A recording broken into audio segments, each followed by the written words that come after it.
자, 이 본격적으로 이 기본 이론을 정리를 할 텐데 일단 여러분들 이제 교재를 보시면 좀 두껍잖아요. 이걸 100%다 하실 필요는 없습니다. 우리가 여기서 기본적인 것만 잘 파악을 해가지고 학교 갈 점수만 맞으면 되기 때문에 대신에 이제 이론 수업을 할 때 제가 이렇게 체크를 해드릴 거예요. 이 교재를 따로 이렇게 PPT로 만들어가지고 체크를 해드리면 이제 그 부분 위주로 복습을 하세요. 읽으실 때도 그 정도 분량이면 충분히 합격하실 수 있으니까 그 정도까지만. 그리고 판례가 여기 꽤 이제 많이 들어가 있는데 이 판례들도 참조하시라고 넣어드린 것이고 다른 이제 뭐 공무원 시험이나 이런 데서는 다 출제가 돼요. 근데 우리 시험 보니까 이 정도까지 깊게 판례가 출제가 되지는 않습니다. 다만 기본적인 것과 관련해서 아주 중요한 판례들은 정리를 해주셔야 돼요. 그런 건 제가 체크를 해드릴 겁니다. 자, 일단 교재를 어디를 보시냐면 그 페이지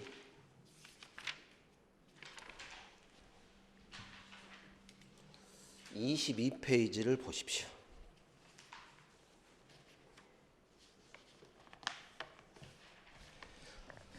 자, 우리 행정법이라는 것이 이렇게 지금 수식어가 붙어 있습니다. 행정에 관한 이 법이 되는 겁니다.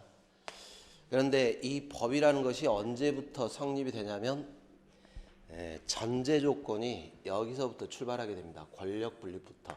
뭐 중요한 것은 아니고 상식적이니까 참조 정도 하시면 됩니다. 그 첫째 줄 보시면은 권력 분립 원칙을 채택해서 이 국가 권력을 세 가지로 분류를 했습니다. 입법권, 사법권, 행정권 이렇게. 그리고 이제 각각 어떻게 합니까? 각각 법에 따라서 운영이 되겠죠. 그죠? 이렇게 들어갈 거 아닙니까? 입법에 적용되는 법이면 입법법 이렇게 할 것이고, 사법에 적용되는 법이면 사법법, 행정에 적용되는 법이면 행정법. 그러니까 출발 자체가 권력 분립되면서부터 행정법이 성립되는 계기가 되는 겁니다. 이게 예전에 이제 뭐 절대 군주라든가 왕이 지배할 때는 이런 게 분리가 안 되잖아요. 그죠? 자, 이런 의미 정도만 보세요. 이때부터 입법, 사법, 행정이 분리됐고 여기에 적용되는 법으로서 행정법, 요 행정에 적용되는 법으로서 행정법이라는 관념이 나오기 시작했다. 이 정도. 여기서 포인트는 권력 분립이 성립의 전제 조건이었다 정도만 참조를 하시면 됩니다. 자, 그런데 결국 행정에 관한 법이 행정법이니까 방금 이제 우리가 입법, 사법, 행정 세 가지로 분류를 했는데 사실은 이게 이제 쉬운 분류인 것 같은데 또 조금 깊게 들어가면 이게 특성들이 좀 혼합이 되는 경우도 나와요. 이게 그래서 일단 이걸 이제 먼저 봐야 된다는 겁니다. 행정에 적용되는 법이 행정법이니까 그렇다면 이게 행정이냐 아니면 입법이냐 사법이냐 이거부터 이제 분류를 해줘야 될 것이다. 이렇게. 그래서 행정이 어떤 것들이 국가작용 중에 행정이냐라고 이제 분류를 할 때 크게 두 가지 방식이 있습니다. 그 교재 보시면 1번의 형식적 의미의 행정이라는 것이 있고, 이거는 개념을 조금 알아두실 필요는 있어요. 행정을 분류를 하는데 형식적 의미의 행정입니다. 자, 여기서 형식적이라는 말의 뜻을 아시면 충분해요. 더 깊게 들어갈 필요는 없습니다. 국가작용의 이런 내용이라든가 또는 뭐 기능이 뭐냐 이런 걸 보질 않아요. 이 방식으로 분류를 할 때는 여기하고 관계없이 국가작용을 수행하는 여기 줄을 하나 쳐놓으십시오. 기관. 기관에 줄 하나 쳐놓으시기 바랍니다. 수행하는 기관이 어디냐에 따라서 분류를 하는 겁니다. 뭐 행정입법 사법을 구별, 이게 형식적 의미. 그러니까 어떠한 형태의 작용이냐를 보질 않아요. 어떤 내용이냐 이런 걸 보는 게 아니라 수행기관이 행정부가 수행을 했냐, 입법부가 수행을 했냐, 사법부가 했냐. 우리 같으면 국회가 한 것이냐, 법원이 한 것이냐, 정부가 한 것이냐, 뭐 이런 구조입니다. 그래서 그 동그라미 2번에 보시면은 행정부 소속의 기관이 어떤 활동을 했다면 그 모든 활동을 다 형식적 의미로 행정으로 개념을 지어버려요. 형식적 의미는. 작용이 뭐냐 상관없이. 만약 국회 소속의 기관이 뭔가를 했다면 전부 다 형식적 의미의 입법. 사법부, 법원 소속의 기관이 뭘 했다면 전부 다 형식적 의미의 사법. 이렇게 분류하는 겁니다. 자, 그런데 우리가 이 행정부는 사실 주로 하는 게 행정이죠. 행정. 근데 항상 행정만 하는 게 아니라 행정부도 입법을 할 때가 있어요. 그러니까 이렇게 분류를 하면 뭐가 문제냐면 일단 구별하기는 쉬운데 이게 오늘날 가만히 보니까 행정부가 순수하게 행정만 하는 게 아니라 입법도 하더라는 겁니다. 입법도. 그래서 이게 안 맞을 수가 있어요. 그래서 이 뒤에 2번에 보시면 분류를 할 때 이렇게 실질적 의미라는 게 나옵니다. 그럼 이제 여기하고 좀 달라지겠죠. 위하고. 실질적 의미 행정은 차이점만 잘 구별하시면 됩니다. 기관을 보질 않아요. 여기는 기관 가지고 분류하는데 여기는 기관을 중심으로 하지 않고 국가 작용의 성질을 가지고 구별을 합니다. 여기는 기관, 여기는 성질. 그래서 국가 작용의 성질을 기준으로 구별을 하되, 자, 어느 기관이 됐건 이렇게 생각하세요. 행정부 소속이 됐건 사법부 소속이 됐건 국회 소속이 됐건 어느 기관이 됐건 만약에 법을 제정한다거나 개정한다거나 또는 폐지한다거나 이렇게 법을 만드는 작용을 할 때가 있습니다. 22페이지 보시면 됩니다. 그러면 이게 어느 기관이 됐건 전부 다 실질적 의미로는 입법이죠. 자, 여기다가 이제 대비를 해보세요. 대통령이 대통령령을 제정을 했어요. 그러니까 여기 저 참조 자료를 잠깐 보세요. 참조 자료가 아니라 이렇게 나눠진 저 판서 자료. 이거 갖고 한번 봅시다. 거기 저 A에 보시면은 대통령령의 제정. 자, 그럼 보세요. 대통령은 어디 소속입니까? 행정부 소속이죠. 그러면 형식적 의미로는 이게 행정이 돼요. 행정부 소속의 대통령이 령을 제정했으니까 형식적 의미로 행정. 그런데 행정작용했습니까? 법을 만들었습니까? 지금 법을 만들죠. 대통령령. 그러니까 실질적 의미로는 입법이 되는 거예요. 푸는 거 아시겠죠? 두 개를 합하면 대통령이 대통령령을 제정했다면 형식적 의미로는 행정, 실질적 의미로는 입법. 이렇게. 어떤 문제 아시죠? 자, 지금은 사실은 이렇게 실질적 의미로 구별을 하는 것이 일반적입니다. 단 우리가 이게 행정이라는 게 굉장히 범위가 넓습니다. 범위가 넓다 보니까 이걸로 이제 분류를 하긴 하는데 이제 거기 2번에 보면 그런 말이 나올 겁니다. 분류는 이렇게 하되 실질적 의미의 행정을 여기다 줄 하나 쳐놓으세요. 동그라미 2번에 이리적. 그러니까 하나의 개념으로 이것은 행정이다. 이렇게 하나의 개념으로 행정을 개념 지을 수는 없다. 이게 답입니다. 이게 답. 그래서 여러분들 이제 교재 그 23페이지를 보시면 하나의 개념으로 개념을 짓는 게 아니라 자, 국가작용 중에 입법작용이라는 것이 있고 그 재판 같은 걸 하는 사법작용이 있을 텐데 이 국가작용의 특성하고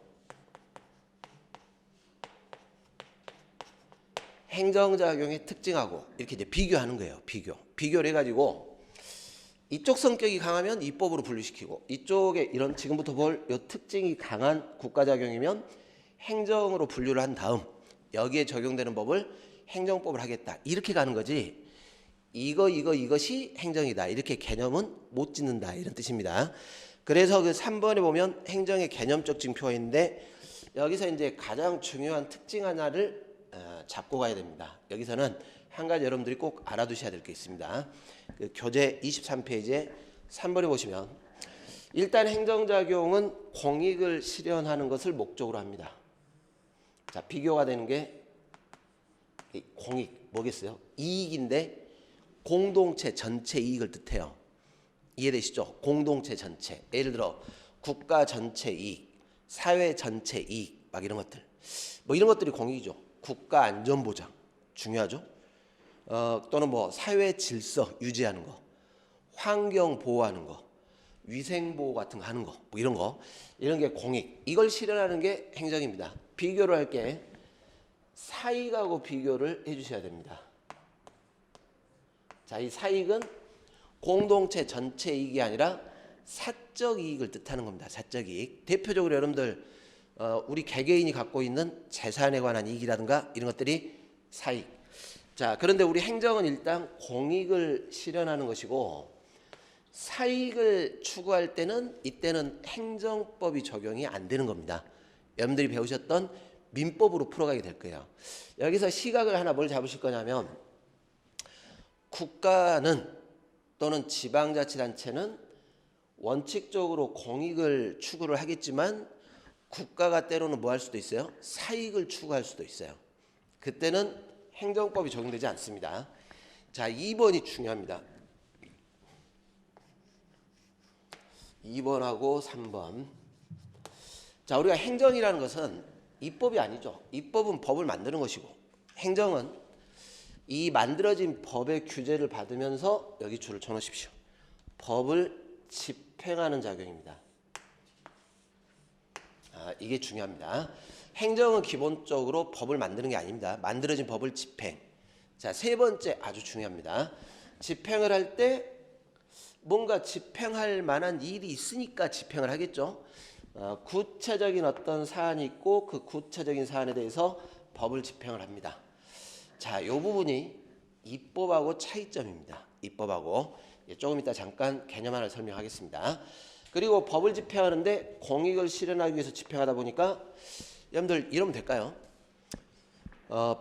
이 도로교통 질서 누구는 지키고 누구는 안 지키고 이렇게 해야 됩니까?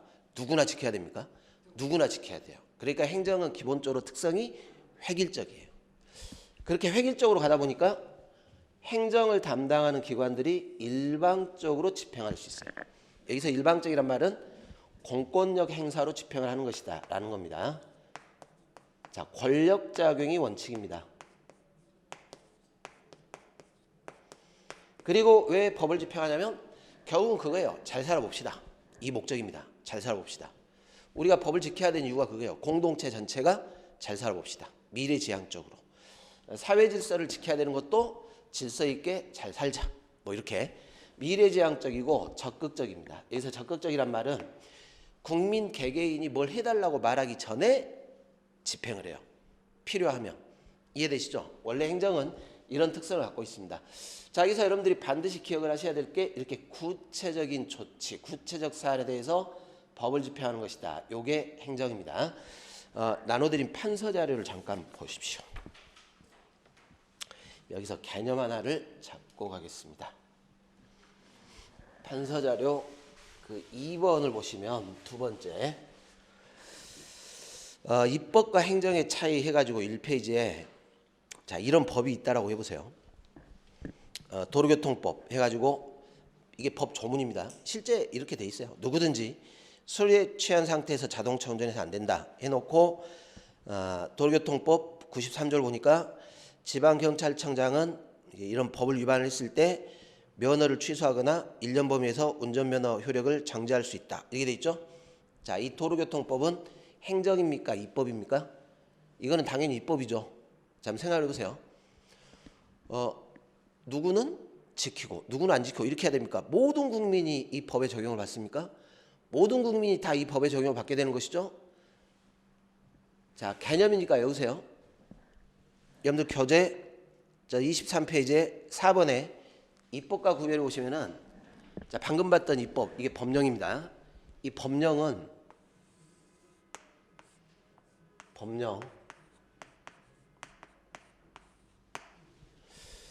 원칙적으로는 불특정 다수인 누가 됐건 전부 다 일단 이 법의 적용을 받을 수 있어요. 무슨 말인지 아시겠죠? 자, 이것을 뭐라 하냐면 일반적이라고 하는 겁니다. 일반적. 자, 일반적이란 말이 나오면 앞으로 불특정 다수인을 대상으로 효력이 생긴다. 여기서 포인트는 불특정입니다. 대상이 특정돼 있지 않고 불특정 다수인 누구나 효력을 받게 된다 라는 거예요. 이게 법령의 일단 첫 번째 특성입니다. 누가 됐건 일단 법의 적용을 받을 수 있어요. 그리고 추상적입니다. 법은. 자, 이 도로교통법 지금 음주운전하면 안 되겠죠? 특정 장소에서만 음주운전을 하면 안 됩니까? 어디서나 음주운전하면 안 됩니까? 어디서나. 그러니까 장소라든가 시간대가 특정이 돼 있어요, 안 돼 있어요? 안 돼 있어요. 이걸 추상적이라 그래요. 그래서 이 추상적도 결국 뭐냐면 여기도 특정이 돼 있지 않습니다. 불특정. 장소 또는 시간을 뜻해요. 그래서 우리가 법령 이런 입법의 특성은 일단 구체성이 없죠. 구체성이 없고 일반적이고 추상적 효력이라는 게 법령의 특성입니다. 자, 이 예를 가지고 이해하시면 됩니다. 도로교통법의 특성은 대한민국 주권이 비치는 어디서나 적용을 받게 될 것이고 누가 됐건 지켜야 돼요. 이해되시죠? 자, 그런데 이제 행정은 이런 일반 추상적인 법을 적용할 만한 뭔가 구체적 사건이 발생을 했어요. 여기다가 법을 집행하는 겁니다, 지금. 그래서 여러분들 판서자를 보시면은 이 법만으로는 지금 누군가가 면허 취소를 받지를 않았어요. 그렇죠? 그런데 밑에 보니까 이제 그런 말이 나오죠. 연말 음주 단속에 갑이 단속에 걸렸어요. 그래서 지방경찰청장이 요 도로교통법에 따라 면허 취소 처분을 한 겁니다. 이해가시죠? 누구한테 면허 취소했습니까? 갑한테. 그럼 이 면허 취소의 효력은 누구나예요? 갑에 대한 거예요. 갑에 대한.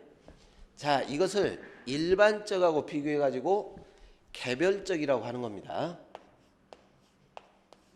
개별적이라는 말이 나오면 아, 이거는 특정인을 대상으로 하는 것이다. 이렇게 생각하시면 됩니다. 자, 그리고 보세요. 어디선가 단속에 걸렸겠죠? 그 다음에 연말 몇 월 며칠, 뭐 예를 들어 뭐 12월 30일 날 단속에 걸렸다. 이렇게.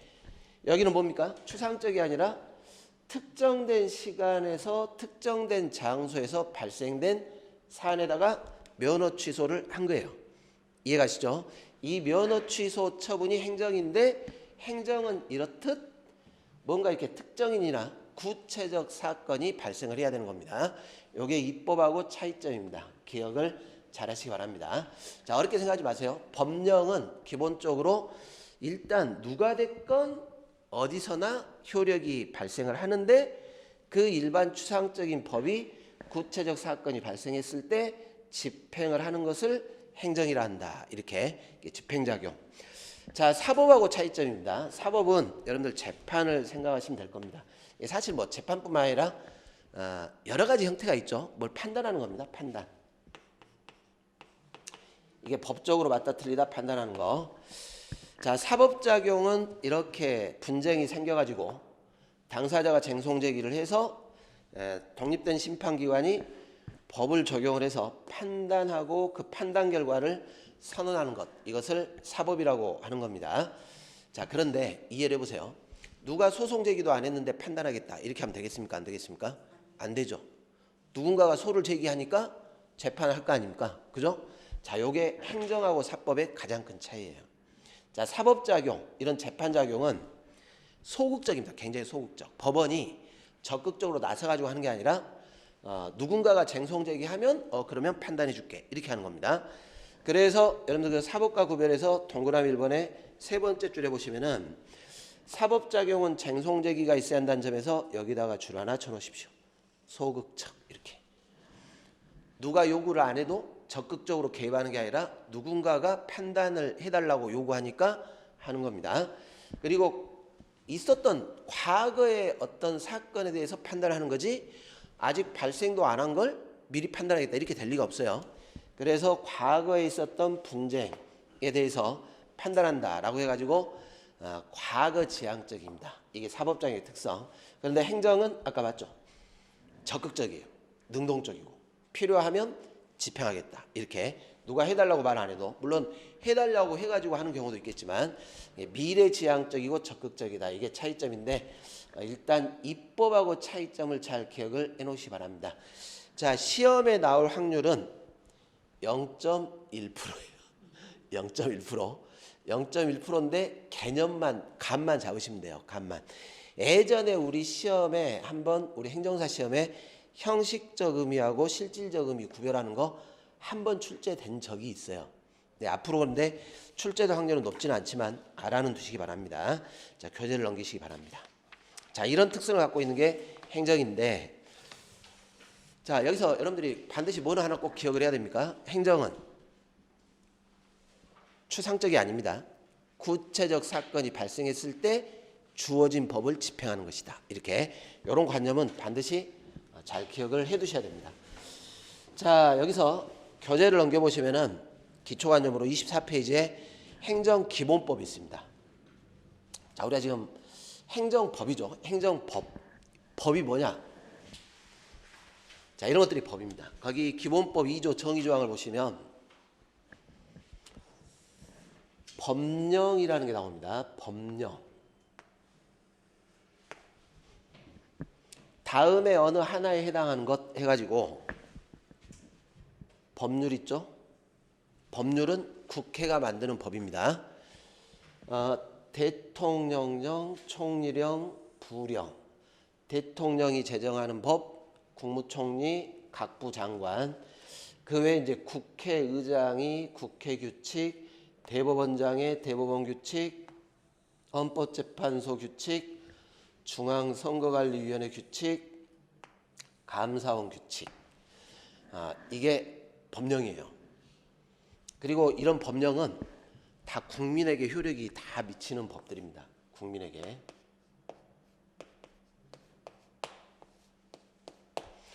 자, 여기서 중심은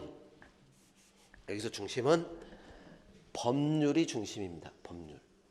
이런 것들은 다 어떻게 해야 되냐면 법률로부터 출발이 돼야 돼요. 법률은 누가 만들었습니까? 국회가. 국민의 의사를 대표하는 국회가 만드는 법률로부터 시작하는 겁니다. 자, 그리고 이제 이 방가로 3호를 보시면은 이렇게 방가로 1번, 방가로 2번에 위임을 받아 이런 말이 있습니다. 여기서 위임이란 말은 권한을 이전을 해주는 거예요. 이게 위임의 뜻입니다. 권한의 이전. 이렇게 입법, 이런 법을 만들 수 있는 권한을 이전해 주면 이 위임을 받아서 중앙행정기관의 장이 정한, 자, 별표를 치시고 줄을 쳐놓으세요. 훈령, 애교, 고시 등의 행정규칙. 자, 이것도 이제 법령이 될 수 있어요. 그런데 여기는 전제가 뭐가 깔려 있습니까? 위임을 받아서 훈령, 애교, 고시를 만들었다면 이거는 법령이 되는 겁니다. 자세한 건 나중에 행정규칙 법규명령에서 자세히 볼 건데, 이 행정규칙은 법령이 되려면 뭘 전제로 깔아줘야 돼요? 위임을 받아야 돼요. 어떤 말인지 아시겠죠? 그러면 역으로 어떻게 되겠습니까? 훈령, 애교, 고시와 같은 행정규칙은 위임을 받지 않았다면 법령이 돼야 한대요. 법령이 될 수가 없어요. 무슨 말인지 아시겠죠? 잘 기억해야 됩니다. 제가 볼 때 이런 건 나올 수 있어요. 시험에. 출제가 예상되는 지문들입니다. 자, 그리고 여기까지는 국가법입니다. 국가법. 가목은 국가 전체 적용되는 국가법. 국가법의 행정. 국가법으로서 행정법의 형식들이 이런 것들이 있습니다. 자, 자치법규라는 것도 있죠. 그런데 여기서 법령이란 말을 안 썼죠, 지금? 따로 나눴잖아요. 이해가시죠? 그러니까 여기 위에 법령 등 해갖고 법령은 여기까지인데 등에 자치법규가 들어가는 거예요. 어떤 말인지 아시죠? 자치법규. 이게 사실 자치법규도 넓게 보면 법입니까 아닙니까? 이것도 법이죠. 법인데 이렇게 이제 개념을 이렇게 잡은 겁니다. 자치법규로서, 행정법으로서의 자치법규는 자치단체 조례 및 규칙이 있습니다. 자, 조례는 의회가 의결을 해야 그게 조례입니다. 자, 규칙은 의회가 만드는 게 아니라 지방자치단체장이 만들어요. 시장이 발령하는 입법이면 규칙이란 말을 쓰는 겁니다. 자, 여기서 여러분들 절대 혼동하시면 안 되는 것이 이게 눈뜨고 당해요. 눈뜨고. 잘 보세요. 중앙선거관리위원회 규칙은 행정규칙입니까? 법령입니까? 법령. 요 끝에 규칙이라고 돼 있다고 해서 이거 행정규칙이다 이렇게 했다가는 큰일 납니다. 이건 법령. 따로 이렇게 행정규칙이라는 개념을 만들어서 행정규칙은 법령이 아닌데 위임받아 가지고 만들었다면 그때는 법령. 무슨 의미인지 아시죠? 네, 이렇게 잘 구별을 해주셔야 됩니다. 자, 행정청이란 뜻은 행정을 담당하는 기관들이 많아요. 여러분들 그 자치센터 가서 앞에 보이시게 신청할 때 민원 같은 거 접수하는 직원들 있죠? 다 행정기관이에요. 자기가 업무 처리할 때는 다 행정기관. 어떤 말인지 아시죠? 그러니까 행정기관이니까 우리들이 세금으로 급여를 주는 거예요. 그게 적다고 불만들이 많은데 아무튼 행정기관입니다. 그런데 보세요. 그 직원이 뭘 결정해가지고 처리를 해줍니까? 사무만 처리한 다음에 시장이 다 해줍니까? 결국은 다 시장이 하는 겁니다. 시장. 물론 우리는 시장을 만나요, 안 만나요? 만나진 않지만. 자, 무슨 말이냐면 여기 행정청 이렇게 해가지고 감옥의 행정에 관한 의사를 결정을 해서 자, 여기 줄을 쳐놓으세요. 표시하는 의사를 결정하고 이 두 가지가 가장 중요한 징표입니다. 행정청이 되려면 의사결정권도 있어야 되고 그걸 표시할 권한도 있어야 돼요. 이런 국가나 지방자치단체 기관 이것을 행정청이라고 하는 겁니다. 예를 들어 장관, 장자가 붙을 거예요. 장. 무슨 청장, 장관, 총장 막 이렇게 이해되시죠? 네, 그렇게 되면 거기가 행정청. 그러니까 담당 공무원은 행정청입니까 아닙니까? 사무 처리하는 담당 공무원은 행정청이 아니에요. 왜? 담당 공무원이 결정을 해요. 사무만 처리해 줬을 뿐이에요. 사무만 처리하고 최종 결정은 행정청이 할 테니까. 그러니까 지방자치단체로 하면 시장이 행정청 이렇게 하는 겁니다. 그러면 국장은 행정청이 아니에요. 국장은 행정청이 아니에요. 국장은 직급이 그렇게 돼가지고 좀 높을 뿐이지 내부적으로 그렇게 나눈 것 뿐이지 거기는 행정청이 안 되는 겁니다. 그러니까 시장을 도와주는 보조기관. 나중에 여러분들 조직법 강론에 가면 그게 나오는데 아마 이런 내용들은 사실은 행정법에서 많이 다루기보다는 이후에 행정학에서 아마 조직 구성 같은 거 다 정리를 해드릴 겁니다. 자, 이 개념 행정청이란 행정에 관한 의사결정을 해서 표시하는 기관 이것을 형식적 의미의 행정청이라고 부르는 겁니다. 형식적 행정청 개념상. 자, 나머지 이제 뭐 그밖에 법령에 따라 의사결정 표시하는 권한을 가지고 있거나 위탁받은 단체도 다 행정청이 될 수도 있습니다. 자, 제가 설명하는 이유가 있습니다. 여기까지가 법령 등 4호의 별표를 치시고 4호 오늘 중으로 입에서 구구단 외우듯이 나와야 돼요. 자, 처분 이렇게 되어 있습니다. 처분이란 방금 봤던 요 행정청이 잘 보세요. 구체적 사실에 관해서 행하는 법 집행. 자, 여기까지가 뭐였습니까? 행정. 그런데 그 행정 작용 중에 처분이 되려면 공권력 행사 이렇게 나오죠? 이해가세요? 이게 처분이에요. 반드시 외워야 됩니다. 자, 국세청장이 세금 부과를 했습니다. 세금 부과할 때 이유가 있겠죠? 국세청장, 행정청이 구체적 사안에 대해서 특정인한테 세금을 부과해서 지금 세법을 집행을 했죠? 내달라고 부탁을 했습니까? 명령하고 있습니까? 명령하고 있죠? 공권력 행사로. 그러니까 그거를 과세 처분 이렇게 하는 겁니다. 푸는 아시겠죠? 누가 법을 위반해 가지고 영업정지를 했어요. 그러면 누군가한테 영업정지 처분했죠? 법을 만들었습니까? 집행하고 있습니까? 집행하고 있죠? 영업정지를 부탁하고 있어요? 명령하고 있어요? 명령하고 있죠? 처분. 이해되시죠? 자, 그리고 이제 이걸 거부하는 거, 그 밖에 이에 준하는 행정작용을 처분이라고 하는데, 오늘 쪽으로 뭘 반드시 기억을 하시냐면 여기까지는 반드시 외우셔야 돼요. 줄줄 놔야 됩니다.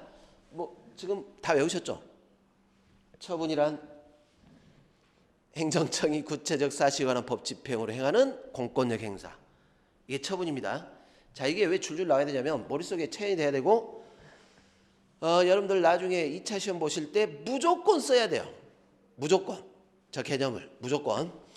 자, 그리고 이제 제재 처분, 이제 제재를 가는 건데, 자, 이 1호의 법령하고 이 처분을 구별하셔야 됩니다. 자, 지금 여기서 법을 집행한다고 했는데 이 법들이 뭐냐면 요 1호에 있는 이 법을 집행을 하는 거예요. 이해가시죠? 여기 있는 법령 등을 집행하는 겁니다. 여기 있는 법, 법률, 대통령령, 총리령, 부령, 국회규칙, 이걸 구체적 사실에다가 집행하는데 공권력 행사로 집행하면 이게 처분. 무슨 말인지 아시죠? 자, 이거는 반드시 기억을 해야 됩니다. 이 행정은 여러 가지로 구별할 수 있는데 요거는 뭐 그렇게 큰 의미는 없으니까 일단 개념은 여러분 보시기만 하시고, 자, 어디로 가시냐면은 28페이지를 일단 보십시오. 28페이지. 교재 28페이지에, 자, 여기 행정에 적용되는 법이 행정법인데 거기서 뭘 체크하시냐면 28페이지에 가로 1번에 헌법과 구별의 별표를 쳐놓으세요. 헌법. 자, 여기는 지금 보세요. 우리가 방금 봤던 기본법 2조의 법령에 헌법 있습니까? 없습니까? 헌법이 없죠. 헌법도 법인데. 자, 이 헌법은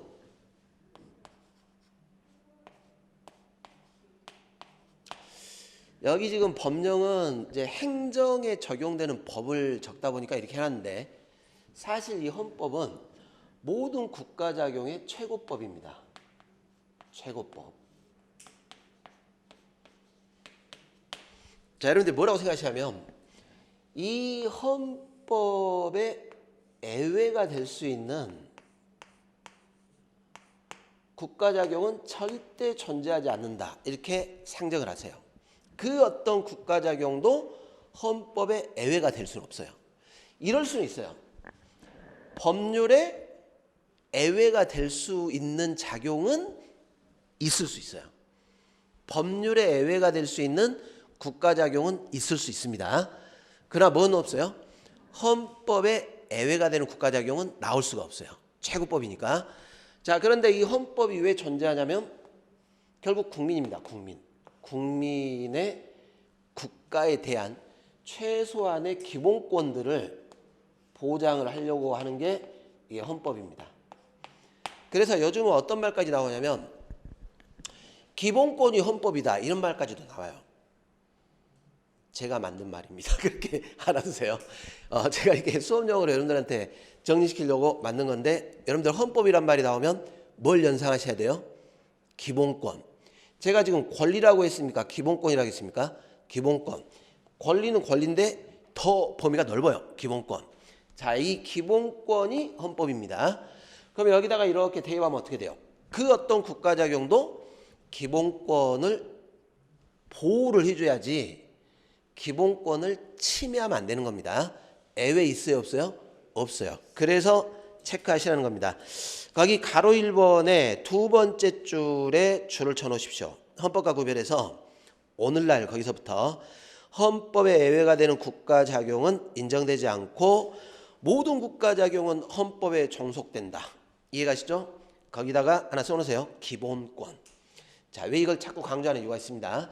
자, 우리가 이제 앞으로 진도를 쭉 나가다가 이제 막 판례라든가 이런 것들이 쭉 나올 텐데, 위헌이다, 아니다, 뭐 합헌이다, 뭐 이런 말이 나올 때는 항상 무슨 말이 붙냐면 이 말이 따라 붙어요. 국민의 기본권을 침해했다. 그게 위헌이에요. 무슨 말인지 아시겠죠? 침해했다. 물론 기본권이 제한이 될 수는 있습니다. 기본권이 제한, 자유가 제한될 수는 있어요. 자유가 제한될 수는 있지만 침해를 하면 안 돼요. 그 다른 말입니다. 제한한다는 것과 과도한 침해는 다른 말입니다. 자, 여기까지 보시고 자, 조금 쉬었다가 아주 중요한 법치행정부터 들어가도록 하겠습니다. 좀 쉬었다 하겠습니다. 지금부터 중요합니다.